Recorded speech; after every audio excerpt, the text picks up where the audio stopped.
What's up, guys? This is the Fantasy Frontmen. We've been gone for quite a while. What has it been? 2 years?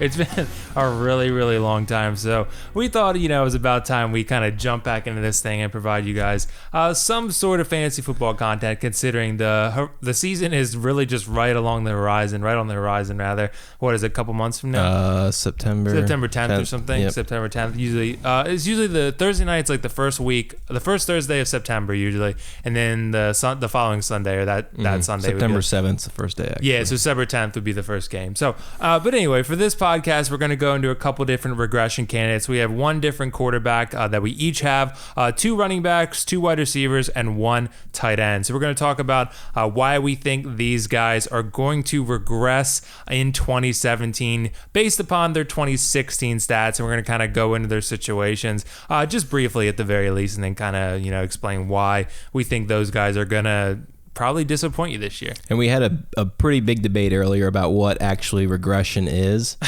Yeah. I, for one, believe that regression is always negative. I don't think that, because the opposite of regression is progression. Regression to the mean means you decrease.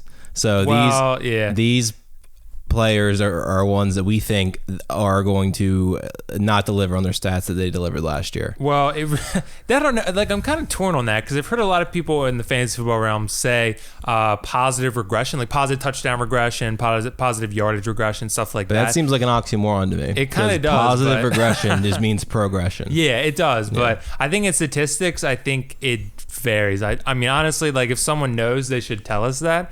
But I really do think that you actually can positively regress, which kind of doesn't make sense. But I see like the thought process, but it seems like it doesn't make sense, but it does make sense at the same time, which is like it's like hurting my brain just thinking about it. But anyway, let's go ahead and jump in. So we have we're going to start here with quarterbacks. We each have one different quarterback who we believe, like I said, is going to regress in 2017. So do you want to start? Or do you want me to? I'll start. I think, and we want to discuss this too. I think Dak Prescott is the biggest candidate for regression to me. I think last year. It's hard. I think it's really hard for rookies to have a successful follow-up season. Yeah. I think that it's tough because they give defensive coordinators a whole year to plan for them. Mm-hmm. Defensive coordinators get a whole year to plan for that offense, the line, everything. They have a great line. They have a great running game. But I think if Zeke regresses, then Dak would regress too. I think it's like RG3. He threw 20 touchdowns and 5 picks. Dak had similar numbers last year, but once RG3 got hurt and everything. But Dak really has a whole year to be prepared for. He obviously has great intangibles, great talent, but it really only takes that one defensive coordinator to find the weakness. Yeah. And then it's regression. Yeah. We've seen Luck regress a little bit. We've seen a lot of like young quarterbacks regress because they have a year to figure them out. Luck's been really good. He had one great year, the 40 touchdown year. But he's been relatively inconsistent. Like he's never really improved at like the rate. He's gotten better, but he's never really gotten to the point where people thought he'd be, I guess, yet. And I think that's because he does have weaknesses, and defensive coordinators are really good at picking those out. And I think Dak has weaknesses too. Yeah. And defensive coordinators are going to be able to find those and not explain. I don't think he'll have a bad season, but I think he's going to throw more picks. He might throw more touchdowns too, but he only threw 4 picks last year. Right, so I don't think he's going to match his fantasy total. Is what I'm saying. Yeah. He might throw more touchdowns and more picks, but I don't think he's going to meet those fantasy points he put up last year. The thing with him is he's just so incredibly efficient. Yeah. Like he, on low attempts and relatively low yards, he only threw for 3,600 passing yards. Right, but that's because he wasn't asked to do too much. He ran 6 touchdowns. Yeah, that's going to go down probably too. I don't know. I feel like Dak, honestly, I think this is one where we kind of disagree. Dak was the number 6 quarterback in standard scoring last year. That I feel like he could totally repeat that. Even though this line has a lot of shifting going on right now, there's definitely some, it's a little bit of a cause for concern for me, but it is Dallas, and until I see their line suck, I'm going to believe that it's going to be great. Yeah. Like until I feel like they start losing Zach Martin and losing all those other guys. It seems like lines aren't always like year to year good, even if they Dallas change. Is. Yeah, but Dallas, but if you think about the couple years ago, the Eagles had a really great line. with McCoy. Yeah, but And then Peters is always hurt. Yeah, but then the next year their line was bad, even though they only lost, I think, one person on the line. So it really only takes like one injury. Or look at the Dolphins. That also could have been Chip Kelly. Yeah, but the Dolphins when Pouncey was in had a great line. But when he was out, last year, it only takes really one key thing to really destroy that line. Pouncey is huge for them. Yeah. If Pouncey goes down, Ajayi really is hurt. The center makes all the calls on the line, and he pretty much is like the quarterback of the line. So if any one player goes down, it can completely ruin the chemistry of the line. Yeah. So I mean, I'm not saying that's what's going to happen, but it doesn't take much to really cause a regression, I guess is my point. So who's your quarterback candidate? Yeah. Okay. So I would disagree with you on the Dak one, but I get where you're coming from. Like he was a rookie last year. He definitely has room for regression, considering. I'm not even saying that I think he's going to throw more picks. Honestly, I think the defense in this division are going to be better. Yeah. Yeah, I think so too. And I think that he only threw 4 picks last year. He fumbled like twice. He really was turnover free. He threw 4 picks, 23 touchdowns. He has 6 rushing touchdowns, but I think are going to be relatively close to repetition. I think he's going to probably have 5 or 6 rushing touchdowns. Yeah, he's mobile, but he only ran for 282 yards. I mean, it's not like he ran for 600, but he's just really efficient. Yeah. But I just think, he does play in a good. I mean, the Phillies defense is improving. They still don't really have any corners. Redskins improving, but Giants have a great defense. Yeah, and I think Redskins defense is subpar. I'd say. Yeah. With Norman back there, you still got some guys who can cover for sure. But I just think with that offensive line, it's going to be really, really hard. Like if you put Dak behind the Rams offensive line, he's not near as good. No. But I'm saying like. Tony Romo, when he had a great offensive line in Dallas, like the last couple of years, he was fantastic. Yeah. He was like better than Dak, I'd say, or as good at least. I mean, Romo had like almost an MVP season. I mean, he was. That line is just so good that they can give you so much time and like alleviate that pressure that they're just it's so much better than what every other quarterback in the league is almost used to. For sure. But anyway, I'll go ahead and get into mine. So actually, mine is actually kind of surprising because you're like, regression candidate, he sucks. But this is going to be surprising. Mine is Blake Bortles because surprisingly enough, Blake Bortles was the number 9 quarterback in standard scoring in 2016. And when if you owned Blake Bortles last year, you probably would be like, Blake Bortles sucked. Yeah. Blake Bortles sucked. Like I was never starting Blake Bortles. Like if you were starting Blake Bortles, you never felt comfortable with it. Mm-mm. But even in 2015, when he was like a top 5 fantasy quarterback, no one really felt comfortable starting him then either because you're just relying so much on garbage time. Yeah. Like so much on garbage time. Like he was never good. No, he's never been good. But for fantasy, he's been good just because of the volume. Right. Like and Jacksonville is down by so much. He's like a bad Drew Brees. Just because their defense and they've always given up a ton of points. And Drew Brees, I wouldn't even compare him to Drew Brees in any way. Well, just say garbage time because Drew Brees has had to be defense, voluminous because his defense has been so terrible. Yeah, that's true. I think there's just I don't know. He had 625 attempts last year. I just think you got a Tom Coughlin regime coming in. You got a number 4 overall running back. You don't take a running back that high unless you plan to get like 300 carries. Their line's good. Yeah, and it's definitely getting better for sure. And their defense is going to be very good this year. As long as Bortles isn't throwing pick sixes and putting them in terrible positions, which I doubt he's even going to be given the opportunity to. This defense is going to be very, very solid, and this is a defense definitely to look out for in the coming years. Ramsey's going to be better, yeah. Ramsey's already good. Is Fowler coming back this year? They got Calais Campbell. Yeah. Like their defense was solid last year. Their defense is going to be very, very good this year. They are going to ground and pound true Tom Coughlin style this entire season. Did Dante Fowler play last year? No, he didn't. So he's coming back this year. Exactly. Yeah. I don't believe he played. He had 3 sacks last year. Oh, did he? He played. Hang on, he had 4 sacks. He didn't play a lot of games, I don't think. Okay, but I think he'll be back healthier. Full health, yeah. Yeah, so he had tore his ACL. Okay, yeah, but I mean, that's the thing. Like Blake Bortles only threw 23 touchdowns, but the thing is, he had a lot of rushing yards. That's kind of like an underrated part of his game. He had 359 rush yards. Yeah, that's 36 points and 3 rushing touchdowns. That's 18 more points right there. So you have like 54 points. That's a lot. Yeah, tacked on for a quarterback. Considering in a league like ours, 4 points per passing touchdown. Like he's throwing a lot of interceptions, but he threw 16 interceptions rather than 23 touchdowns. But like, interceptions, depending on what kind of league you're in. If you're in a -2 per pick league, that's obviously points. Double. But that's only 16 points to lose. It doesn't really matter. For us, it's -1. Yeah, so it doesn't really like a QB could throw 30 interceptions and it really wouldn't hurt him that bad. Like 30 interceptions is a lot. 30 points is significant. But 30 interceptions is a lot. Like, it should be more. 60 points. It should be more. Yeah, or even like if you do 3 points interception. But like, a lot of leagues do still play -2 for a pick. So any turnover should be -2. Like that's be another podcast. Yeah. Like honestly, I agree with you. I honestly think our league and most leagues should stop doing -1 for picks. Right. Like why would a fumble be -2 but a pick be -1? Right. Yeah. It's still a turnover. Or any kind of I guess the logic is like you're trying to factor in like tip ball picks that aren't the guy's fault. But also other touchdowns are 4 for quarterbacks compared to 6 for so they kind of try to even it out. Yeah, because otherwise quarterbacks might be too nervous. That's another discussion. But either way, like Blake Bortles had 625 attempts last year. I also think to go off what you're saying, he has a very short leash too. Like, I don't think Chad Henne's the answer, but I think that if he starts I think the Jaguars are getting tired of being in the basement. Yeah. So I think if Bortles starts playing bad like he has been, he's not going to have a very long leash with Coughlin, and he's going to want to make a change and draft a QB next year. Yeah. So I wouldn't be shocked to see him out like after week 6 or 7 if they're really doing bad. Yeah. But who knows? He might improve. It's just going to be a ground and pound. There's a lot going against them. They're trying to play deep. They're trying to be the Vikings. They're trying to like play good defense, run the ball, and control the clock. They're trying to be Dallas. Or Dallas probably throw a little bit more than. Well, Jacksonville might not.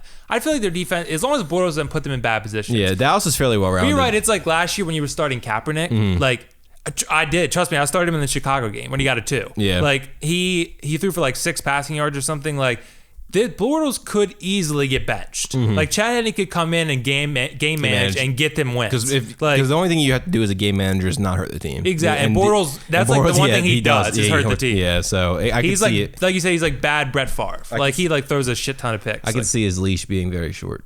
Okay, so we're going to need to move on to the next one. Yeah. I'll go ahead and jump into the next one, actually. So we're going to go ahead to running back now. We each got 2 of these. My first one's probably going to be shocking for you, is actually Jordan Howard. Jordan Howard is, for me, I just feel like Jordan Howard is not going to be on any of my fantasy teams in 2017 because the price, like he ran for like over 1,400 yards last year. He had a fantastic rookie season. Sorry, he had 1,300 rush yards. I was thinking he had 1,313 and 6 touchdowns. That's still considering, like, if you look at his game 13 logs games too, as a starter. Yeah, he the first 2 games he had 3 carries and 9 carries, and then he started getting carries in week 3 against the Lions, 23 touches or 23 carries. But then he kind of started to fall off a little bit, like in he had 1 down week in week 6 against Green Bay. He had 7 carries. But I just feel like, the coaching regime, I don't feel like Jordan Howard is going to be like the bell cow back. And the problem to me is he succeeded last year rather, as a rookie. But I don't like taking guys in terrible offenses. Like that Bears offense, even though they got Mike Lennon, it's going to be their number atrocious. 1 receiver is Meredith. And Kevin White. Kevin White has played 3 games in his career. Exactly. That defense or that offense is going to insanely struggle to run the ball. Yeah. And Jordan Howard had 6 touchdowns last year. That's going down because they're not getting in the red zone very often. And when they do, they're going to be down by so much. How often are they going to run? Their defense is going to be awful. Right. Like their defense has been awful for you years. You still have 2 other. You have what's his name?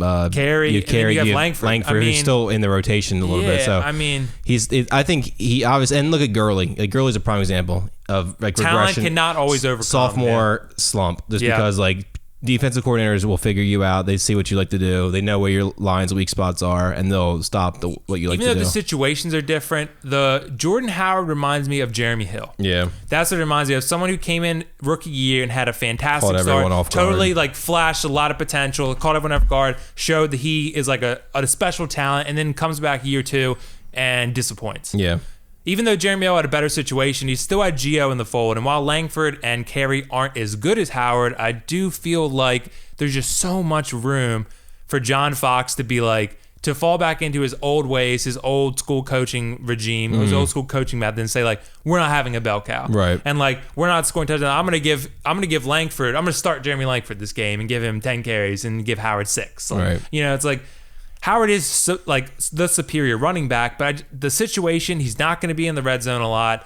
They're not going to score a lot of touchdowns. He's going to have an insane rushing average. He ran for 5.2 yards per carry. Yeah, in order for him to have another fantasy season like he did last year, he's going to have over 5 yards per carry again. I just don't think he is Jamal Charles. Like he's not going to do that. But you guys to play devil's advocate real quick though. John Fox did help C.J. Anderson do really good. But that was Peyton Manning. It was, but that was also downside Peyton Manning. That was Peyton Manning at the end, remember? But also C.J. Anderson was the best when Manning was great that year. Yeah, but he was going down. He was going, because he got hurt. Yeah, when C.J. Anderson was doing good, Manning was like going down. Yeah. Okay, so let's go ahead and jump to yours. I have 3. It's basically 1A and 1B and then 2. Yeah. So I don't really think this counts, but I'll throw it out there anyway. I think Marshawn Lynch is a regression from his Seattle days because I think it's really difficult to get back up to game speed, especially with his style of like pounding, and punishment and things like that. I think he's going to struggle. I don't think he's worth the 4th round pick. It's hard to say he's regression because he hasn't played in 2 years or year and a half or whatever. So I wouldn't really call him a regression candidate just because we don't have the stats from last year. So he's kind of like my wild card. My first regression candidate, and this is kind of obvious because he's 35 years old, is Frank Gore. He's basically the quintessential RB12. He's RB12 every year. Yeah, he's always like at number 12 every year. And I think it has to end like soon because he's 35 years old. Well, Marlon Mack's coming in, the rookie. That line is terrible. He's got 14 years of punishment. I think that this is the year he doesn't finish in the top 20. Top 20? Wow. Yeah. He's got to get hurt or something then. Well, I mean, I think that he's just not gonna. I don't think he'll last a season. Like he's always just kind of scraped by with like even the last like 3 or 4 years he's had like 1,000 yards and like 9 touchdowns, or 8 touchdowns, which is good enough to get you top 12 or so. And to your point, like I'm looking at the Colts' early schedule. They have a couple nice matchups, but they have some really bad ones. Rams, Cardinals, Browns. That's not a bad one. Browns. Seahawks. 49ers, not a bad one, but that offensive line is young and growing. Yeah. Titans were very good against the run last year. Jaguars, Bengals, Texans, so they have a fairly Steelers. Hard running schedule. That's very Luck could do well in those games, but the running schedule for Gore is not looking promising. No. Yeah. I mean that's kind of obvious. My second one, we'll just go on. We can go back to yours. Is Ajayi. Yeah, go ahead. And the only reason I like Ajayi, I had him last year, and he pretty much led me to him and McCoy in week 15 led me to a championship last year, and when they both had like 200-yard games against each other. But my concern with Ajayi is most of his stats came in 3 games, and he was very 200-yard games. He was very inconsistent the rest of the time. I think he had I think he had 3 200-yard games, so he probably had around 700 yards, like more than half his yards in 3 games, which is not good. He started 14 games or so, and had most of his yards in 3 games, and he did play some pretty bad games too. I remember getting some 5s and 4s, which you don't want from your RB1. No. And I think that's just his style. He can have big games, and his line is very good, but I don't think that you're gonna see him consistently like Le'Veon Bell or David Johnson put up the consistent 15 to 20 points. He'll get you like a 40 every now and then, but it also gives you like a 2. But just looking at it, he had 3 200-yard games. 2 of them were against the Bills. Yeah, exactly. Yeah. and I mean, it's concerning because I personally, I think everyone would rather have the consistent back who gets you the 12, the 15 a game, rather than the one who gets you 20 some games, the one who gets you 2 some games. Like, because you want to be prepared, consistent with your point output. You want to be able to put a consistent number up each week and not have to worry about your RB1 putting up a 2 or a 3. And I think last year was his first time as a full-time starter, so I think he could improve, and they want to give him more pass catching and stuff like that. So I think he could also, obviously not regress, but when you're taking him as a first round back, which is around where he's going, you want him to be consistent. His average pick overall right now is 12. So end of the first round, beginning of the second round. Yep. So you want someone who's going to give you that consistent number. Yep. And I just don't think he can do that. I don't think that's his type. But he might have changed. He might have developed more over this last year. He might pass catch more a little. And the line's coming back healthy, so I can go either way. But to me, I think that just consistency is going to catch up with him. And you're not going to be able to put up 3 200-yard games a season. This is one I think we disagree on. Like, I don't think Ajayi, another one we disagree on. I don't think Ajayi is going to be all-time great. Like, he's not Le'Veon Bell. He's not David Johnson. He's not Ezekiel Elliott. But I do think that he can be a top 6 running back because it really just depends on Pouncey. Like, if Pouncey is in the game and plays a full season, like, Ajayi is going to be very good. I think Tannehill holds him back a little bit too, though.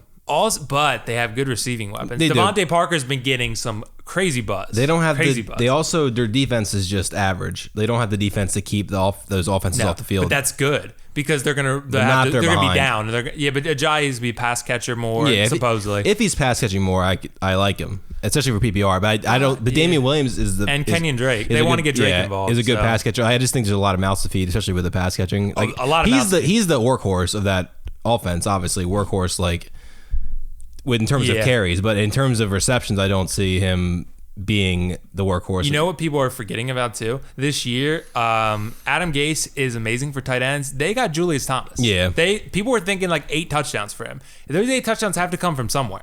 Right? So, people are talking about all these Miami receivers. Parker's going to break out. Landry's going to be 1,100 yards again and 90 catches. Like, Julius Thomas is going to 8 touchdowns. Like, if you think that, Tannehill's going to have like a top 5 finish. Yeah. Because Ajayi was number 11 last year, number 12. Yeah. So I think he could be better than that, but that's because I just think his stats.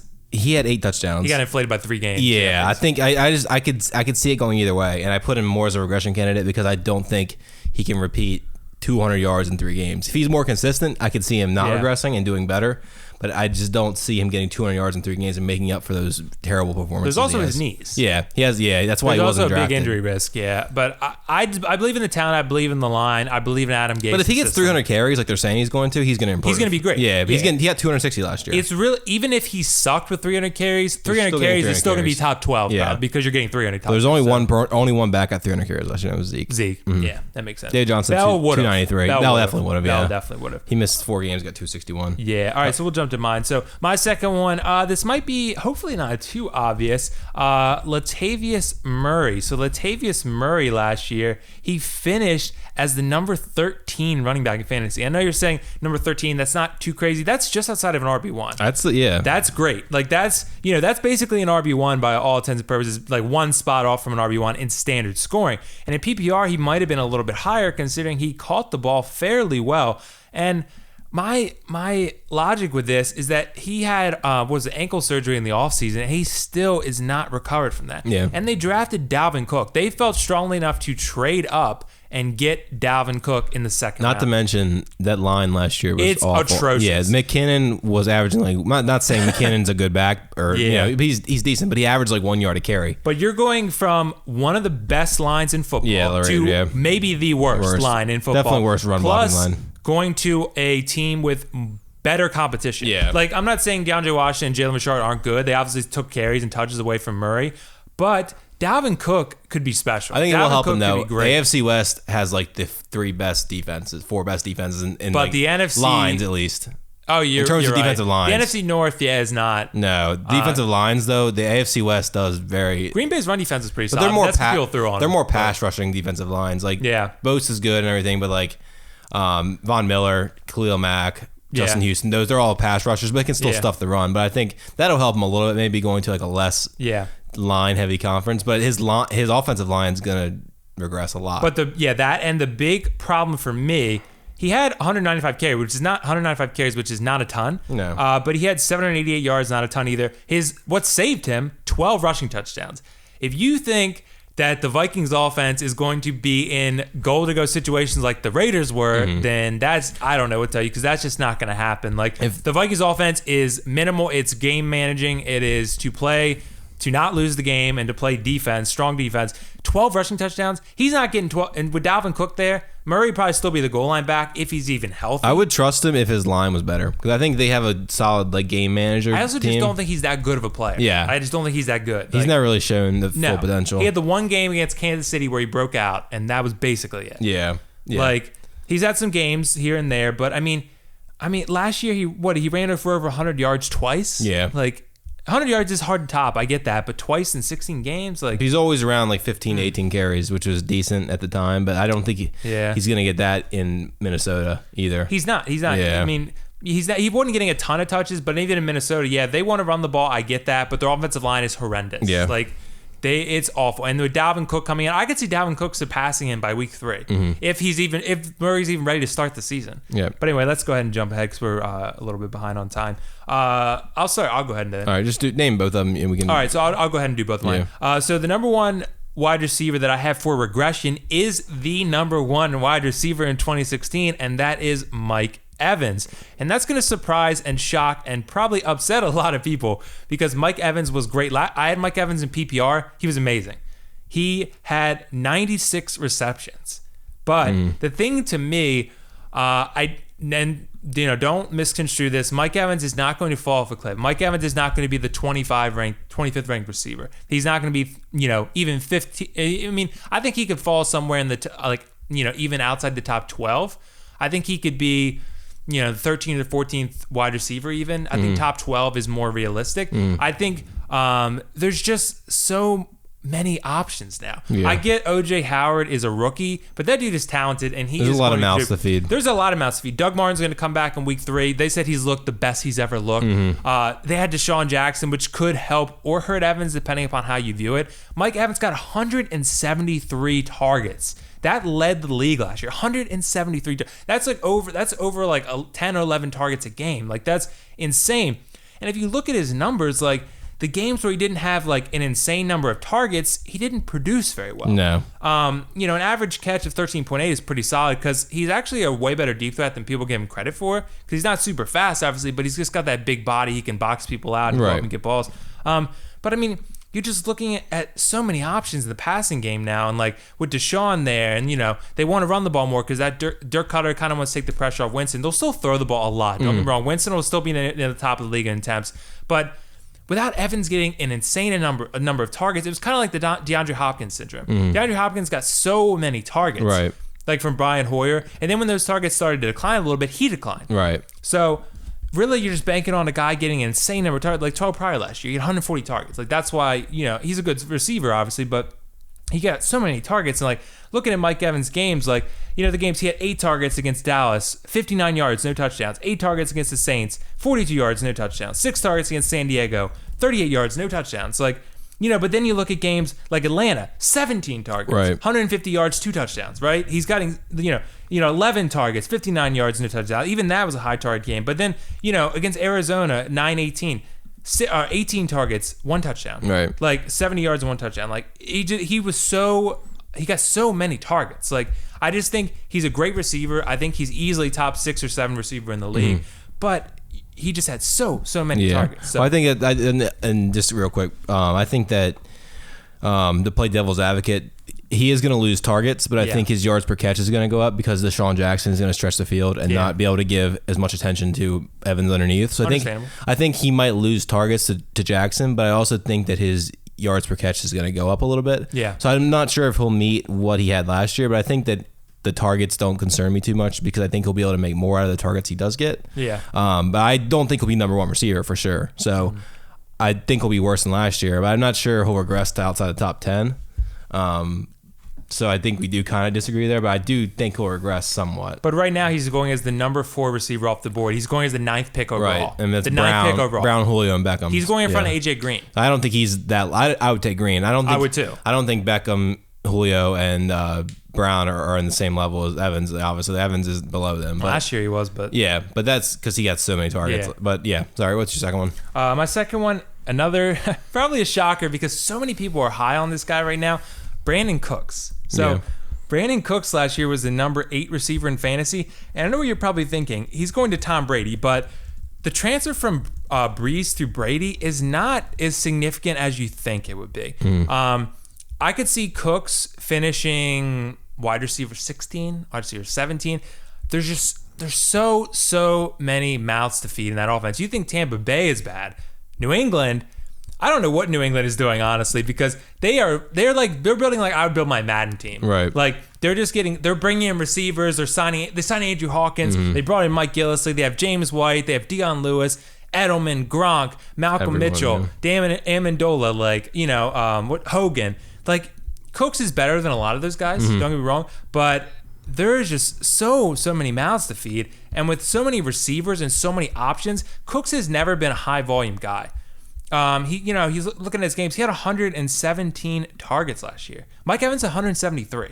Like, Cooks, he had 15 yards per catch, which is amazing, and 8 touchdowns. Yeah. But Breeze was Brady also doesn't seem to throw the ball deep as much as Breeze did. No. So Breeze is way because he hasn't had the personnel to do that, I think. That's part of it. Yeah. Part I of think he doesn't have the deep receivers. Like Hogan's okay. He's also a little bit older than Breeze. He's like 40 now, so I mean. But Brady's arms might be better than Breeze's still.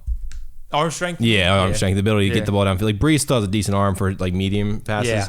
But I think Brady still has like the better deep arm. Yeah. I think I'm torn on that because I think he can do good. I think he has the potential to do better than last year, but I think he also has the potential to do worse because he obviously is going to a team that really likes the dink and dunk, doesn't like the deep ball. But we also saw what Brady can do with Moss. And I'm not saying Moss is Brandon Cook's level of like of terms of like Moss is way better, but Brandon Cooks does really, really have speed, and it's basically pick your poison. You either get killed by the pages underneath, or you get killed by in deep. And I think if teams start to try to stop the underneath passing, Cooks is really going to thrive because he is basically a deep threat receiver. I just feel like no one's going to stop the Patriots. Yeah. But it's just a matter of who scores each week, and it's going to be a headache. And and they spread the ball around so much. You have Gronk, you have Edelman. Like they're just, it's going to be. I think Cooks will have huge games. I think he'll have like 3 huge. I think he'll have like a 200-yard game this year just because on deep passes. But I think some weeks you're going to see him get like one. And that's the problem. Even when he was on the Saints, I'm a Saints fan, by the way. I never liked owning Cooks. He's infuriating to own. Yeah. Because he is so boom or bust. Like, you know, he has games like he did versus Arizona last year, 186 and 2 touchdowns, right? Because he had like a 98 They don't have touchdown, 0 catches. Right? But then he'll have like, 2 catches, 13 yards, no touchdowns. Then he has like, what is it, 18 or 68 yards and no touchdowns. He had 0 last year, 31 game. Against the Rams. No targets, nothing. Yeah. Yeah. And then he has a lot of games like 19 yards and no touchdowns. Like, he just does that. Yeah. He's going to not be. And right now, let's have an experiment real quick. So right now, Cooks is going 25th overall, right? He's going around, guys. Would you rather have Amari Cooper, Brandon Cooks, pick between these guys? Amari Cooper, Brandon Cooks, DeAndre Hopkins, Doug Baldwin, Alshon Jeffrey. Cooper probably won. Okay. I think I would take Hopkins and Cooks. What do you think about that? Probably Hopkins. That's it's a close tough one. though. Yeah. Because I think Cooks is probably going to get 1,200 yards this year. Like I just think that's better than he got on the Saints. Yeah, but I think it's going to come in waves. I think he's going to end up with like a couple like 150-yard games, but I think just because his deep threat is so good, and the Patriots have already had a good passing offense, and they're going to be able to throw the ball deep now. And Brady's arm is still good, and I think they have more weapons than the Saints do. Michael Thomas is probably better than the Patriots' second best receiver, but the Patriots just spread the ball around so well. They have Gronk. They can cut open the middle with Gronk. They can go underneath with Edelman and Hogan. They can go deep with Cooks. Like I just think he has a lot of potential because of the system he's in. Yeah. And we saw what Moss did. Moss was way better than Cooks, like I said, but Brady showed that he could throw the deep ball, and Moss made a lot of great catches with like being tall and being able to jump, which Cooks probably can't do. Yeah. But still, just his speed alone like makes me a little bit optimistic that he'll get 1,200 yards. Yeah, so we'll go and jump to yours, but real quick, I've heard that. I know you're not doing it, but I've heard that comparison a lot. Brandon Cooks to Moss. Brandon Cooks is not Randy Moss. No, he's not even close. Like, trust me, I'm a Saints fan. I've watched the games. Brandon Cooks is very good at running deep, running lengthier routes. Yeah, the go routes, not necessarily the underneath stuff. The Patriots work so well underneath, but maybe they want that deep threat, like you said. But Moss was great at everything. Yeah. Moss was the second best receiver of all time. Yeah. So, but we're going to jump to yours. Okay, so my two, Michael Crabtree, top 12 receiver last year. And I said earlier how Lynch, I don't think Lynch is going to be the Lynch of old, but I think that just having Lynch and giving him 200 carries, last year they had a pretty much revolving door in the backfield. They had DeAndre Washington, they had Murray, and just I think with a consistent back this year, I think Lynch is going to be get 200 carries probably and be for sure the head back, and that I think that's going to take away from Crabtree's output. And I also think Cooper needs to this is Cooper's year probably to step up. It's year 3. Yeah, so Cooper's been decent the last 2 years, but he's never really put up a ton of touchdowns. No. And Crabtree had 8 touchdowns last year. Mm-hmm. And if he loses, 2 or 3 of those touchdowns to Cooper, which he probably should because Cooper's the better receiver, then he's going to regress 20 points, which will probably drop him out of the top 15. So I just think he's a good candidate for regression just because there's Lynch is in the backfield now. Cooper should probably keep improving. Mm-hmm. Crabtree was more of the safety valve for Carr, but I think Cooper's going to be able to get open more this year, and a lot of the short check down underneath routes that Crabtree called are going to go to Lynch now as running plays. So I mean, I just think he's not going to be top 12. Yeah. I think I would see him in like top 20 probably. The one thing though I will say about Crabtree, his draft position right now is not too bad. He's going around the 501. He's going 49th overall. Mm-hmm. That's not too bad. I would pick him as like a wide receiver 3. But yeah, he's going around the 2 range. Yeah. But he's going around like Jarvis Landry's going for. I'd probably have Landry. Yeah, PPR for sure, Landry. He's really like. Guys going behind him, not too far behind him, Martavis, Brandon Marshall, Edelman, Kelvin Benjamin. I'd probably rather have Crabtree over all those guys. Kelvin, definitely. I would have. And especially over Marshall. Yeah. I think I'd have him over Marshall too. But like guys going in front of him just briefly, Tyreek, Sammy, Keenan Allen, Demaris. I'd take all of them over Crabtree. Yeah. All right. So my second regression candidate is Devontae Adams. And that's just because he had 12 touchdowns last year, and I don't think he's going to match that. Rodgers is a touchdown machine, but there's a lot of mouths to feed in Green Bay. Jordy, Cobb, Devontae Adams. I think Cobb's going to improve. Martellus now is tight end. I think that he is going to be good, but I don't think he's 12 touchdowns good. I think that was an anomaly. He had a couple of games last year. Didn't he have a 3 touchdown game? He like dropped touchdowns. Yeah. And Ty Montgomery's a pass catcher too. Yeah. And that's going to take away from his receptions. So I just think 12 touchdowns is a lot. He was like the kind of the beneficiary of Rodgers' great season, because Jordy and Cobb got so much attention. Mm-hmm. But I don't think that he's going to be able to match 12 touchdowns again. I think he's more of like the 6 to 8 range, maybe. And 900 yards. He's a wide receiver 3. Wide receiver 3s don't catch 12 touchdowns. The only way, though, that Adams regresses is either if Rodgers regresses or Randall Cobb comes back to being what he was. Because Rodgers is always going to throw like 30 or 35 touchdowns, maybe 40 if he has a great year like he had last year, right? And those touchdowns have to come from somewhere. And he doesn't throw to the tight end that much. So the thing I kind of view it as like Jordy's going to have maybe 12 in a good year, 12. He had 14 last year, didn't he? Yeah. So maybe even then, like say, cut the difference, say 13 touchdowns. Rodgers is going to throw like 33 touchdowns, 35 touchdowns. Unless you feel like Cobb is going to like come back to what he was, those touchdowns have to come from somewhere. So, and Rodgers has never really been one to throw to tight end that much. No. So I feel like Martellus can get some. He's definitely better than Jared Cook. Yeah. But I just, with Adams, I feel like he's just a beneficiary of a great system. Mm-hmm. He's not that great of a receiver to me. He had under 1,000 yards, but 12 touchdowns. Like, I think he could easily get 10 touchdowns. But usually receivers who get a lot of touchdowns and not many yards don't carry that over to the next year. Like, I can think of a couple examples of receivers who got like 900 yards and like 10 touchdowns, but like never were able to repeat. Like Terrence Williams, like receivers like that who have like done really well in terms of touchdowns and just didn't replicate the yards. And it's hard because those touchdowns aren't always going to be there, and you got to make up for it with the yards. Mm-hmm. So it's hard. I think it's harder to get touchdowns than it is to get yards. You see a lot more 1,100 yards plus receivers than you do 10 touchdown receivers, because like it's just the way football is. It's harder to score. Yeah. But I think that's hard to replicate each year because you have, it's hard to spread around 12 touchdowns, and I don't think he's going to match that again. Yeah, that makes sense. We'll see. So last for tight end, tight ends, right? Yeah. Cameron Brate. Okay, Cameron Brate. Just because, I guess it's going to be hard for Evans and Brate to regress, because I think that offense is going to improve. Mm-hmm. I can't believe I forgot to mention him when I was talking about the passing options. But OJ Howard's here now, Deshaun Jackson. He scored 8 touchdowns last year, which is a lot for a tight end, and he got hurt too. So 8 touchdowns is a decent amount. That's top tier for a tight end to score 8 touchdowns. Oh yeah. So I think he'll regress down to 5 or 6, just from Deshaun or whoever else taking away looks and OJ Howard taking away some looks. But number 6 tight end last year. Yeah, he's 6. Yeah. So I think, I don't know if he'll regress past number 6 because tight end is just so terrible, but I think his fantasy points are going to go down. I don't think he's going to get 8 touchdowns. I think he could easily fall outside of the top 10. Yeah. Like, because you still got Kelsey. Well, you have to remember that last year was a Gronkless year, right? So pretty much Jordan Reed was also basically a Jordan Reed-less year. Yeah. Hunter Henry is going to be better this year, I think, even with a lot of mouths to feed. Martellus, like I said, Rodgers didn't throw to tight end a lot, but I feel like he's going to get a lot of opportunities in the red zone. Jack Doyle, I like Ebron. I like a lot of these guys better than Brate. Like, rookie tight ends, it's really hard for them to make an impact rookie season. Hunter Henry could be better too. Yeah, that's what I'm saying. Like, Fleener, I don't know, Fleener. Yeah, maybe. But he's not that great anyway. But yeah, I'm with you on that. But let's go ahead and jump to mine. Right. We'll go ahead and jump to mine real quick. So mine might be a little surprising, I guess, but I firmly believe this is going to happen. This is number 5 tight end in 2016, Delanie Walker.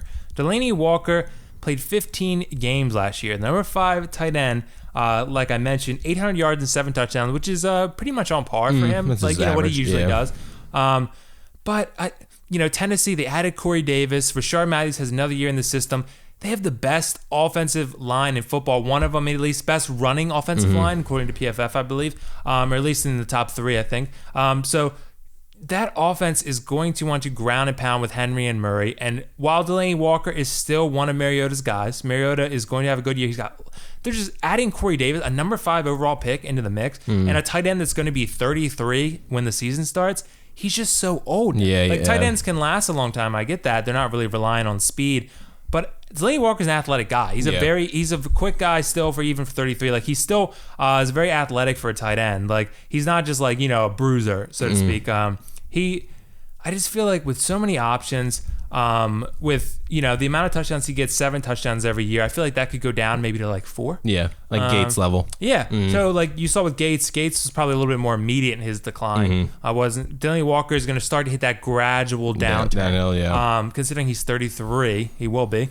There's just a lot of there's like I said, tight end, like you said, isn't a great position, but I feel like Delanie Walker is number 5 tight end this year.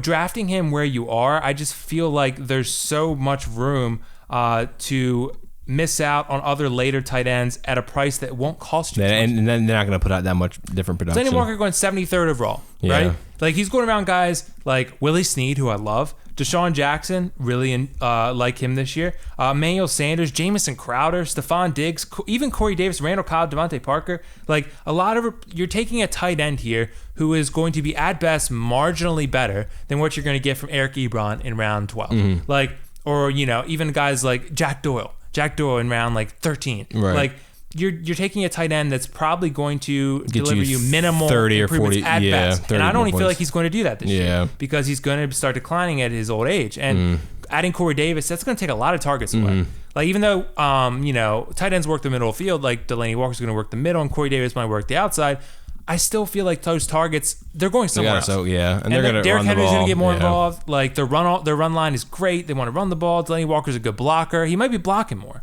Like, there's just a lot of things that give me pause with him for his draft price. It's 73rd overall. Yeah, I agree. It's too high. It's too high for tight end. Okay, so that's pretty much everything. Yep. Okay, so we hope this podcast was helpful for you guys. We covered, a quarterback each, 2 running backs each, 2 wide receivers each, and a tight end each. So hopefully we can get into a little bit more lengthy discussion about we can talk about positive regression candidates next time. Right, yeah. If you guys have any ideas, send them into the show, fantasyfrontmen@gmail.com. If you have something you want to see or want to hear talked about on the next podcast, just let us know. We can kind of go into that. But that should be some, regression candidates. Still have a ton of time before drafts happen, like late August. Yeah, 2 months. Late August when drafts happen, so we got a little while. But football season is coming. Training camp is opening up late July, I believe. For rookies, they report late July. So, with that said, do you have anything you want to say before then? All right. So, like I said, hopefully that was helpful for you guys. Send in ideas to the show like we mentioned, and we will see you on the next podcast.